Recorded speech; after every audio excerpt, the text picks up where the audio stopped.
प्रयत्न करूया। यामध्ये काय करूया आपण की हा जो क्रियापद नावाचा टॉपिक आहे याचे प्रकार, त्याचे उदाहरण हे सगळे आपण आजच्या या सेशन मध्ये बघू। ज्या विद्यार्थ्यांना असं वाटतं की आगामी पोलीस भरतीमध्ये आपल्याला मराठीमध्ये 25 पैकी 25 मार्क्स पडले पाहिजेत किंवा मिळाले पाहिजेत, त्या सर्व विद्यार्थ्यांनी क्रियापद या टॉपिकला बिलकुल हलक्यात घ्यायचं नाही। त्याच्यावर परीक्षेमध्ये प्रश्न येतात म्हणजे येतातच।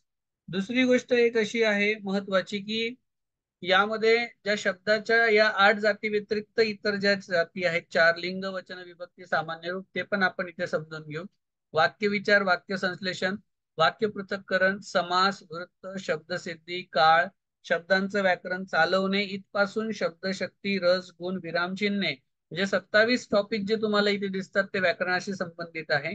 पण 30 नंतर पुढचे जर टॉपिक आपण बघितले तर ते व्होकॅब्युलरी ज्याला आपण म्हणू, ज्यामध्ये समानार्थी शब्द, विरुद्धार्थी शब्द, मनी, वाक्प्रचार, शब्द समूहाबद्दल एक शब्द, जोड शब्द, विजोड शब्द, शुद्ध शब्द, धातू साधित शब्द, अशुद्ध शब्द, हे सगळं आपल्याला बघायचं आहे। जवळपास 10 प्रश्न त्याच्यावर येतात आणि 10-15 प्रश्न जे आहेत ते सरासरी व्याकरणावर येतात। यामध्ये जो टॉपिक आज आपल्याला मेनली घ्यायचा आहे तो टॉपिक आहे क्रियापद। आता क्रियापद म्हणजे काय, त्याच्याशी रिलेटेड त्याच्या व्याख्या, त्याचं उदाहरण, धातू साधी, त्यातला फरक आपण बघू। आता इथे तुम्हाला खाली 4 उदाहरणं दिसत असतील। पहिलं उदाहरण आहे मुलांनी खरे बोलावे, दुसरं उदाहरण आहे राणी पत्र लिहिते, तिसरं जे उदाहरण आहे आम्ही परमेश्वराची प्रार्थना करतो, आणि चौथा आहे गाय दूध देते। आता या प्रत्येक वाक्यामध्ये जर तुम्ही बघितलं की बोलावे, लिहिते, करतो आणि देते हे शब्द जर आपण लिहिलेच नाही किंबहुना त्याचा उच्चारच केला नाही तर वाक्य वाचण्याचा प्रयत्न करा। पहिलं वाक्य होईल मुलांनी खरे, दुसरं आहे राणी पत्र, तिसरा आहे आम्ही परमेश्वराची प्रार्थना, आणि चौथा आहे गाय दूध। जर आपण पुढचा शब्द घेतला नाही तर काय फरक पडतो बघा।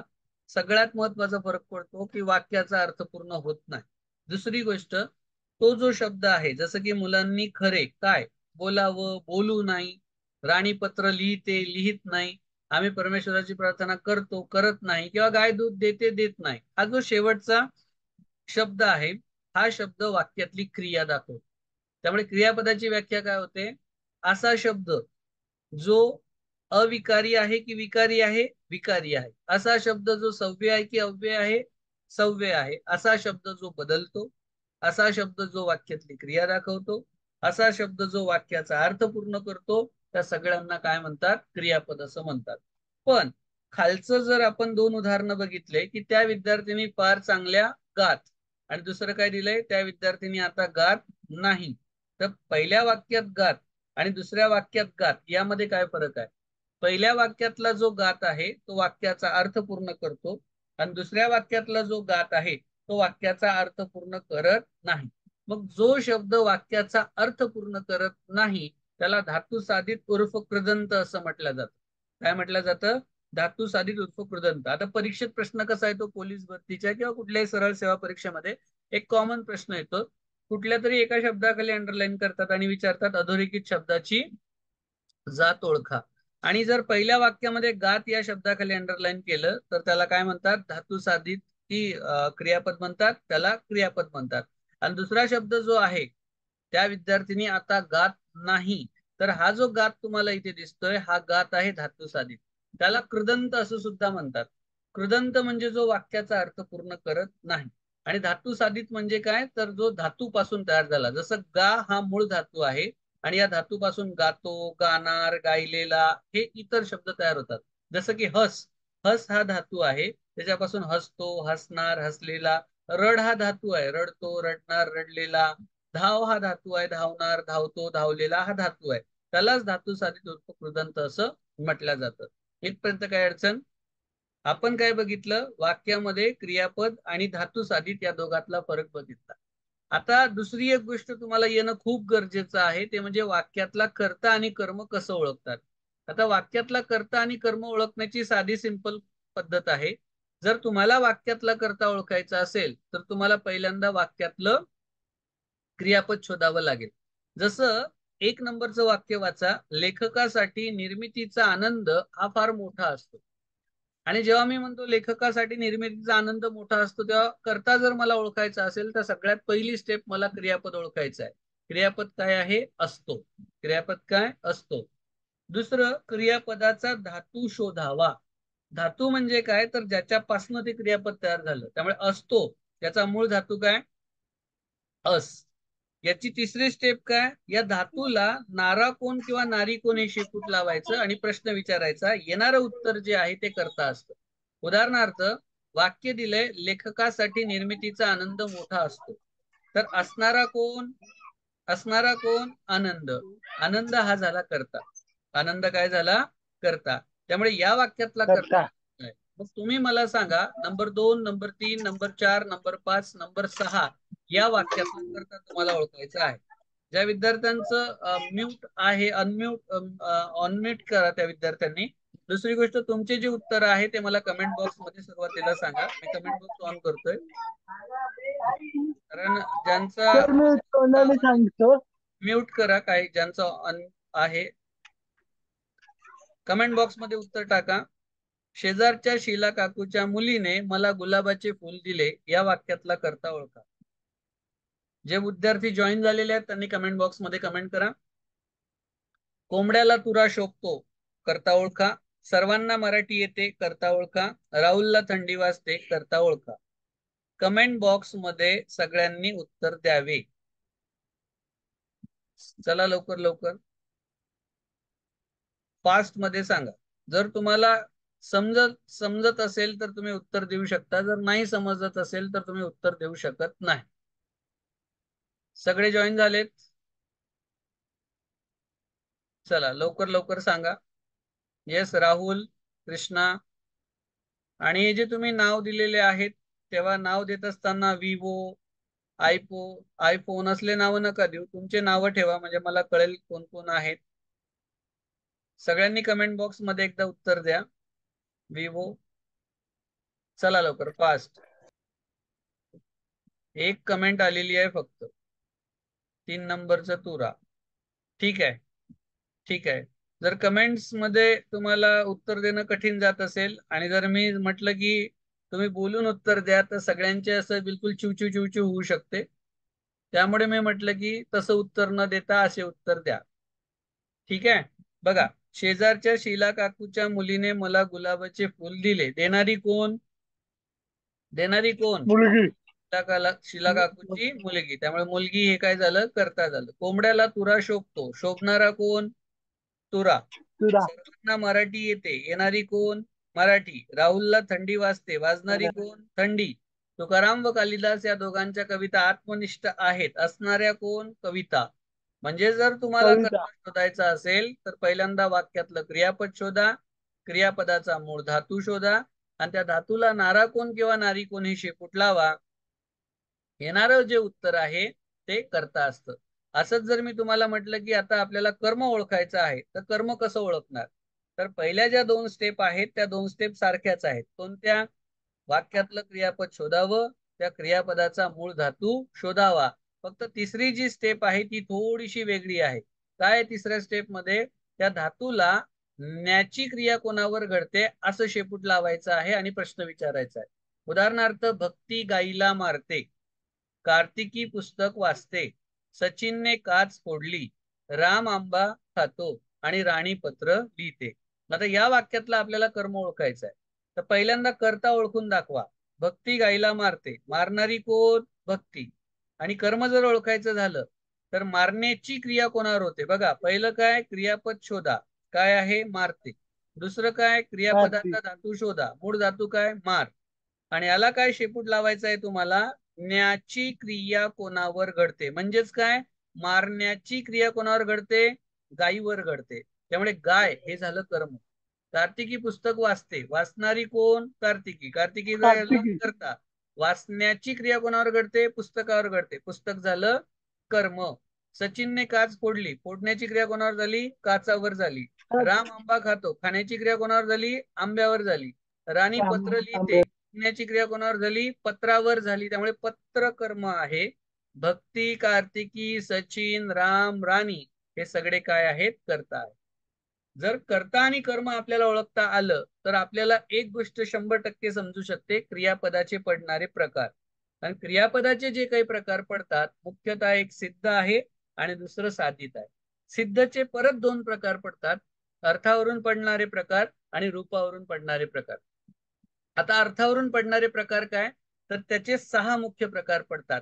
जसं की एक आहे सकर्मक, अकर्मक, द्विकर्मक, उभयविध, संयुक्त आणि भावकर्तृक. आणि जर रूपावरून प्रकार बघायचे असतील आपल्याला, तर प्रायोजक, शक्य आणि तिसरं त्याला गौण किंवा अनिश्चित म्हणतात. या व्यतिरिक्त साधित क्रियापद आहे, ज्यामध्ये आपल्याला नाम साधित, विशेषण साधित, क्रियापद साधित असे 3, ऍक्च्युली क्रियापद साधित नाही म्हणू आपण त्याला, अव्यय साधित असं म्हणू. या व्यतिरिक्त अपूर्ण विधान, पूर्ण विधान, करण रूप आणि अकरण रूप असे प्रकार पडतात. आता आपण एक एक उदाहरणाच्या माध्यमातून हे 16 प्रकार समजून घेऊ. बघा, 6 आणि 3 9, 9 आणि 3 12, 12 आणि 4 16 प्रकार आपल्याला क्रियापदाचे बघायचे आहेत. आणि आजच्या या सेशन मध्ये आपण ते डिटेल मध्ये समजून घेऊ. याच्यावर जर एखादा प्रश्न आला तर याचं उत्तर तुम्हाला डेफिनेटली येणार. उदाहरणार्थ बघा, जर तुम्हाला असं दिलंय, यामध्ये काही उदाहरणं आहेत सरावासाठी, आपल्याला बघायचं आहे यात कर्म असेल तर त्याला सकर्मक म्हणा आणि कर्म नसेल तर त्याला अकर्मक म्हणा. जसं कार्तिकीने पुस्तक फाडले, फाडणारी कोण, कार्तिकी. फाडण्याची क्रिया कोणावर झाली, पुस्तकावर झाली. मग या वाक्यात कर्म आहे म्हणून फाडले हे जे क्रियापद आहे हे सकर्मक क्रियापद आहे. राम आंबा खातो, खाणारा कोण, राम. खाण्याची क्रिया कोणावर झाली, आंब्यावर झाली. आंबा कर्म आहे म्हणजे हे काय आहे, सकर्मक आहे. राणी पुस्तक वाचते, वाचणारी कोण, राणी. आणि वाचण्याची क्रिया कोणावर होते, पुस्तकावर होते, पुस्तक कर्म आहे. मी क्रिकेट खेळतो, खेळणारा कोण, मी. आणि खेळण्याची क्रिया कोणावर झाली, क्रिकेटवर झाली. क्रिकेट खेळल्या गेलं, मी नाही खेळलो. लक्षात घ्या बरं का, क्रिकेटला खेळल्या गेलं, त्यामुळे क्रिकेट हे कर्म आहे. त्यामुळे पहिले जे 4 वाक्य तुम्हाला दिसतात ते काय वाक्य आहे, ते सकर्मक आहे. पण जर आपण दुसरं इथे बघितलं की राहुल छान गातो, गाणारा कोण, गाणारा कोण, राहुल. आणि गाण्याची क्रिया कोणावर झाली, राहुलवरच झाली. म्हणजे या वाक्यामध्ये कर्म नाही आहे. मग ज्या वाक्यात कर्म नाही ते क्रियापद आहे अकर्मक क्रियापद. 6वं उदाहरण बघा, धोनी छान खेळतो, खेळणारा कोण, की धोनी. आणि खेळण्याची क्रिया कोणावर झाली, धोनीवरच झाली. उत्कृष्ट खेळतो, छान खेळतो, काही म्हणा, या वाक्यामध्ये कर्म आहे का, नाही. मग ज्या वाक्यात कर्म नाही त्याला काय म्हणतात, अकर्मक. मी लवकर उठतो, उठणारा कोण, मी. आणि उठण्याची क्रिया कोणावर झाली, नाही. माझ्यावरच झाली. म्हणजे या वाक्यामध्ये कर्म आहे का, नाही. मग ज्या वाक्यात कर्म नाही त्याला अकर्मक म्हणतात, ज्या वाक्यात कर्म आहे त्याला सकर्मक म्हणतात. आता 8वं उदाहरण बघा, द्रोणाचार्य अर्जुनाला धनुर्विद्या शिकवितात. शिकवणारे कोण, द्रोणाचार्य. द्रोणाचार्य काय झालं, कर्ता. शिकवण्याची क्रिया कोणावर झाली, अर्जुनावर झाली. अर्जुन काय झालं, कर्म. आणि शिकवलं काय, काय असं म्हटलं आणि प्रश्न विचारला तरी सुद्धा आपल्याला काय मिळतं, कर्म मिळतं. मग या वाक्यात 2 कर्म आहे, एक आहे अर्जुन आणि दुसरं आहे धनुर्विद्या. काय आहे, एक आहे अर्जुन आणि दुसरं आहे धनुर्विद्या. मग ज्या वाक्यात 2 कर्म आहे, 8 नंबरचा आपला प्रश्न सुरू आहे, तर या वाक्यामध्ये 2 कर्म आपल्याला दिसतात, त्याला म्हणतात द्विकर्मक क्रियापद. जसं 9 नंबरचा प्रश्न बघा, आजीने नातीला गोष्ट सांगितली. सांगणारी कोण, आजी. सांगण्याची क्रिया कोणावर झाली, नातीवर. आणि सांगितली काय, गोष्ट. ज्या वाक्यात 2 कर्म आहे, यात गोष्ट किंवा धनुर्विद्या हे वस्तुवाचक कर्म आहे. जे वस्तुवाचक कर्म आहे त्याला प्रत्यक्ष कर्म म्हणतात.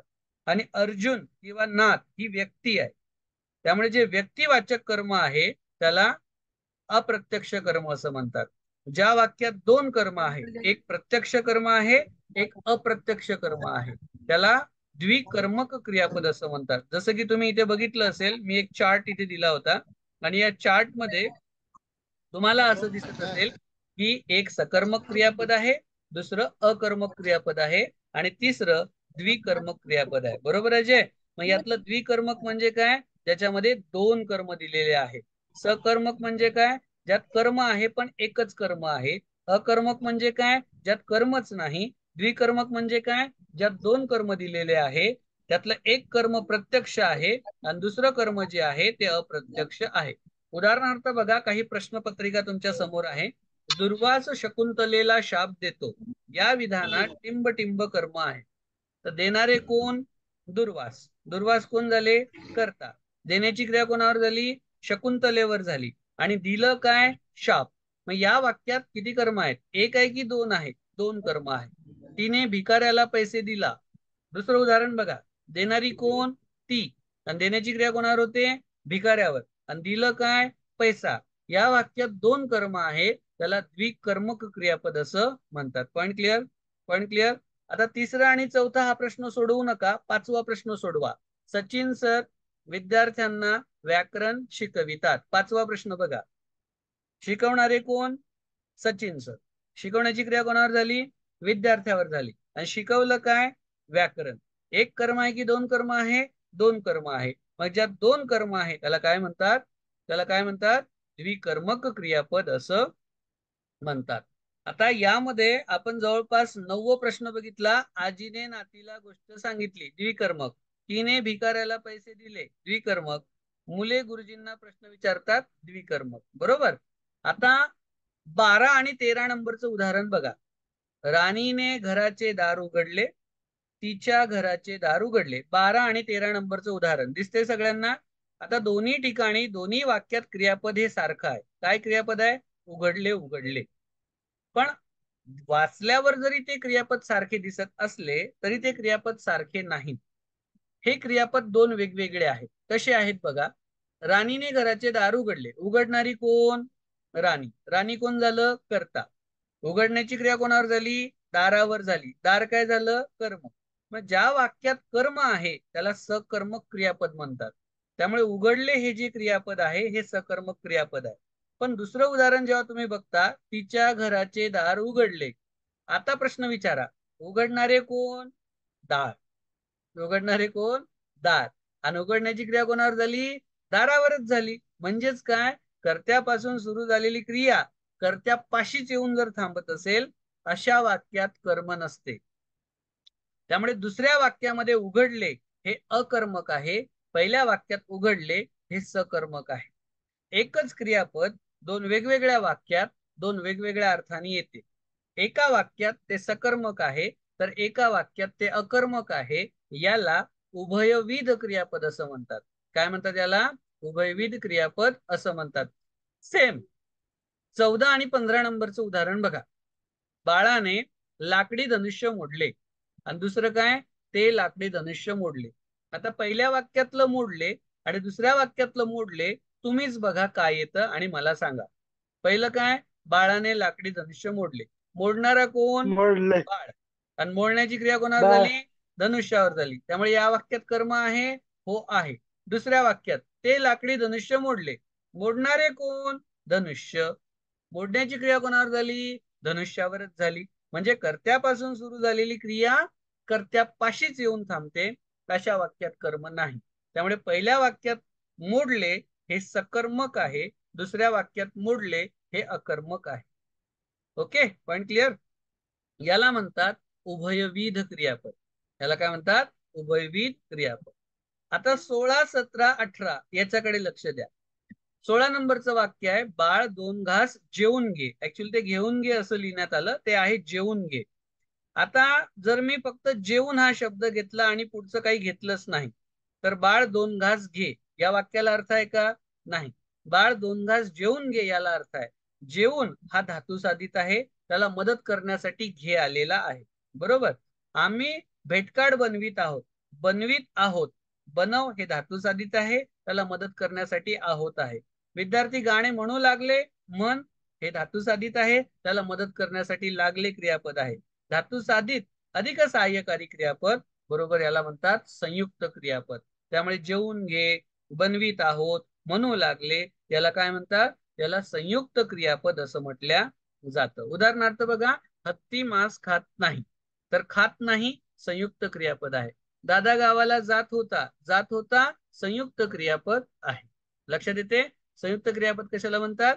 धातू साधित अधिक सहाय्यकारी क्रियापद, बरोबर संयुक्त क्रियापद. आता 21, 22, 23, 24, 25 हे उदाहरण वाचा. कात्रजला जाताना घाटात उजाडले. काल रात्रभर सारखे गडगडले. राहुलच्या खिशात खवखवले, घशात खवखवले. घरी येण्यापूर्वी सांजवले. तब्येत बरी नसल्यामुळे तिला आज मळमळते. आता हे जे उजाडले, गडगडले, खवखवले, सांजवले, चमचमले, डमडमले, मळमळले असे जे शब्द आहे हे भाववाचक आहे. क्रियापदाचा भाव हाच जिथे करता असतो त्याला भावकर्तृक म्हणतात. त्यामुळे हे भावकर्तृक क्रियापद आहे. ठीक आहे. म्हणजे मी जेव्हा म्हणतो की कात्रजला जाताना उजाडले, तर सांगावं लागेल का काय झालं? नाही. आपल्याला समजतं की सकाळ झाली. पोटात गळगळलं, सांगावं लागेल का नेमकं काय झालं? नाही. घशात खवखवलं, सांगावं लागेल का? मळमळते म्हणजे सांगावं लागेल का? नाही. ठीक आहे. म्हणजे आपण हे जे 6 प्रकार बघितले या साईडला बघा, इथे तुम्हाला दिसत असेल सकर्मक क्रियापद, अकर्मक क्रियापद, द्विकर्मक, उभयविध, संयुक्त आणि भावकर्तृक, हे सगळे अर्थावरून पडलेले प्रकार आहेत. पण जर रूपावरून पडलेले जर बघायचे असेल तर त्यामध्ये आपल्याला दिसतील काही शक्य, काही प्रायोजक आणि काही काही काय दिसतील बघा. उदाहरण दिलं इथे तुम्हाला समोर स्क्रीनवर तुमच्या दिसत असेल. मी आता काही उदाहरणं एक फास्ट मध्ये रन करतोय बघा. सचिनने पक्ष्यांना झाडावरून उडविले, अत्र्यांनी श्रोत्यांना जोरात हसविले. प्रश्न उदाहरण आहे 26, 27, 28, 29 वाचा. श्रोते स्वतः हसतात का? नाही, अत्रे हसवतात. पक्षी स्वतः उडतात का? नाही, सचिन उडवतो. माकड स्वतः नाचतो का? नाही, मदारी नाचवतो. मुलगा स्वतः रडतो का? नाही, ताई रडविते. म्हणजे कर्त्याला क्रिया करणं शक्य नाही. जे दुसरं कोणीतरी जर घडवून आणत असेल तर त्याला काय म्हणतात? त्याला काय म्हणतात? प्रायोजक क्रियापद. पण कर्त्याला क्रिया करणं जर शक्य असेल तर त्याला काय म्हणतात? मला आता काम करविते, वळूला चांगलं पळविते, तर त्याला म्हणतात शक्य क्रियापद. त्याला काय म्हणतात? शक्य क्रियापद. त्या आजारी माणसाला थोडं बसवते, हे काय आहे? शक्य क्रियापद आहे. राणीला आंबट दही खाववते, शक्य क्रियापद आहे. आईला साधा जिना चढवत नाही किंवा मला आता काम करवत नाही, हे सुद्धा काय आहे? शक्यच क्रियापद आहे. अशक्य नाही किंवा नकारार्थी नाही. तर हे जे उदाहरणं आहेत मित्रांनो, आता वेळ कमी असल्यामुळे पुढचे उदाहरणं मी घेत नाही, पण तुम्हाला एक आयडिया या सेशनच्या माध्यमातून मला हे द्यायचं आहे. त्यासाठी आपण काही उदाहरणं सुद्धा इथे सोडवण्याचा प्रयत्न करू. तिसरं उदाहरण बघा. आई मुलाला हसविते. काय आहे हे? शक्य आहे, संयुक्त आहे, प्रायोजक आहे की करणरूप आहे? तर प्रायोजक आहे. मुले क्रिकेट खेळू लागली. चौथा प्रश्न, खेळू लागली काय आहे? संयुक्त क्रियापद आहे. आपण काय बघितलं आजच्या सेशन मध्ये? एकदा लक्ष द्या. आजच्या सेशन मध्ये आपण अर्थावरून पडणारे 6 प्रकार बघितले, रूपावरून पडणारे 2 प्रकार बघितले. गौण, अनिश्चित आणि साधित हे आपण नेक्स्ट सेशन मध्ये बघू. हे जे सेशन आहे हे दररोज संध्याकाळी 7 वाजता होणार आहे. यामध्ये पूर्ण मराठीचा जो सिलेबस आहे तो तुम्हाला शिकवला जाणार आहे. आता शेवटचे जे 5 मिनिट उरलेले आहेत, या 5 मिनिटामध्ये तुमचे काही प्रश्न असतील तर तुम्ही मला विचारू शकता. त्यासाठी हे 5 मिनिट आहे. रोज आपण 1.5 ते 2 तास लेक्चर घेणार आहोत. आज जस्ट डेमो सेशन होतं म्हणून मी फक्त 1 तासाच फक्त प्लॅन आउट केलेला आहे. या पुढचे जे सेशन आहे ते 1.5 ते 2 तासाचे होतील. जास्तीत जास्त त्याच्यामध्ये आपण सेशन घेण्याचा प्रयत्न करू. ही बॅच पोलीस भरतीची असेल. ही पूर्ण आपण मराठी, गणित, बुद्धिमत्ता यामध्ये कव्हर करणार आहोत. तर तुमचे काही प्रश्न आहेत का? तुम्ही मला विचारू शकता. तर आता तुम्ही अनम्यूट करू शकता. तुमचा व्हिडिओ सुद्धा तुम्ही अनम्यूट करू शकता. व्हिडिओ सुद्धा मला तुम्ही माझ्याशी बोलू शकता. मी तुम्हाला बघू शकतो. येस, प्रतीक, सत्यम, प्रचिती, अजय, कृष्णा, बरेचसे मुलं जे आहेत नेट इश्यू असल्यामुळे जॉईन होऊ शकले नाही. त्यांनी मला मेसेज केला पर्सनली, मी बघितलाय. तर बॅचच्या फीच्या संदर्भात प्रश्न आहे. तर फीसचा एक चार्टच इथे मी तुमच्यासाठी बनवलेला आहे. ज्या विद्यार्थ्यांना असं वाटते की आपण हे शिकायला पाहिजे आणि व्यवस्थितरित्या शिकायला पाहिजे, तर एक फी स्ट्रक्चर तुमच्या समोर प्रत्येक बॅचचं इथे वेगवेगळं मी दिलेलं आहे. ज्यांना पोलीस भरतीची फक्त लेखी परीक्षेची तयारी करायची आहे तर 4 सेक्शन याच्यामध्ये कव्हर होतील: गणित, बुद्धिमत्ता, जी के आणि मराठी. तर 1500 रुपये पर सेशन नुसार मी फक्त 6000 रुपये फी त्याला चार्ज करणार. ज्यांना एमपीएससी कंबाईन करायची आहे आणि पूर्ण करायची आहे, प्री आणि मेन्स करायची आहे, तर त्याची 25,000 रुपये फी आहे. ज्यांना फक्त प्रिलिमिनरी करायची असेल 12,000 रुपये फी आहे. ज्यांना एमपीएससी राज्यसेवा करायची असेल तर फक्त प्रिलिमची 15,000 रुपये आहे. ज्यांना प्री मेन्स इंटरव्ह्यू सगळं करायचं आहे तर फीस समोर दिलेली आहे. मेन्स मध्ये जीएस 1, 2, 3, 4 आहे, प्लस त्यामध्ये एसे आहे आणि लँग्वेजचे पण पेपर तुम्हाला काउंट होणार. तर त्याचे 10,000 रुपयांनी आपण चार्ज करून केलेले आहेत. आणि ज्यांना ऑप्शनल लावायचं आहे तर मी स्वतः हिस्ट्री ऑप्शनल घेणार आहे, त्याचे 2 पेपर होणार आहे. तर 15,000 रुपये पर पेपर नुसार त्याची 30,000 रुपये फी आहे. तर जे विद्यार्थी पोलीस भरतीसाठी इच्छुक आहे ते 6,000 रुपये, जो नंबर मी दिलेला आहे इथे खाली, जो लास्ट मध्ये 8999475635 आहे, त्याच्यावर फोन पे करू शकतात. पहिल्या नंबरला फोन पे करायचं नाही. जो दुसरा नंबर आहे त्याला तुम्ही फोन पे करून बॅच जॉईन करू शकता.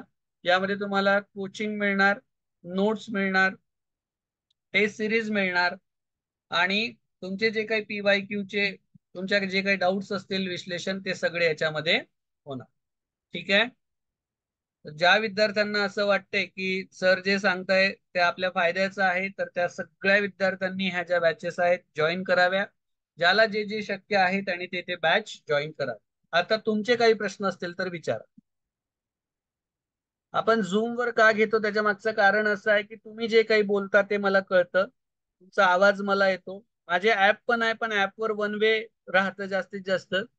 तुमच्या कमेंट्सच मला दिसतात, तुम्ही दिसत नाही किंवा तुमचा आवाजही मला येत नाही. इथे मात्र आपल्याला सगळे दिसणार. तुम्ही मला विचारू शकता. जे विद्यार्थी जॉईन आहेत प्रश्न विचारू शकतात. उद्या पण सेशन घेणार आपण 7 वाजता. उद्या जास्त वेळ सेशन राहणार आहे. बरोबर.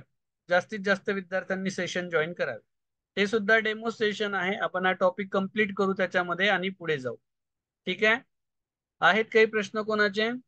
सत्यम, प्रचिती, अजय, कृष्णा, प्रतीक.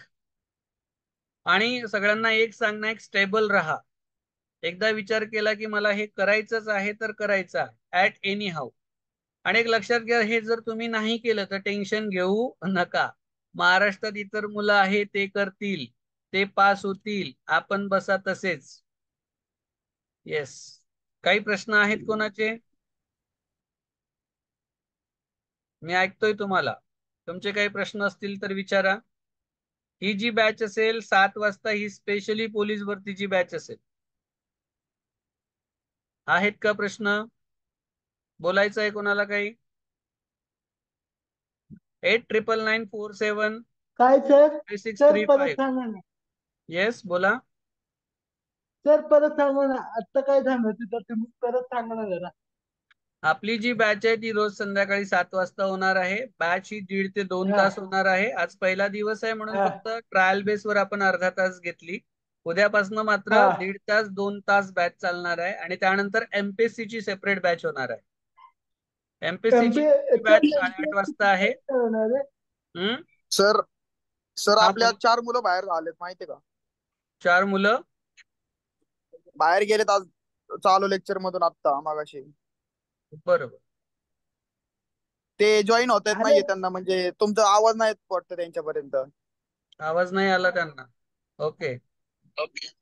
हॅलो त्यांचा हा. सर. त्यांना फक्त नेटचा इश्यू फक्त चेक करायला सांगा एकदा. बाकी तर सगळ्यांना आवाज ओके आहे.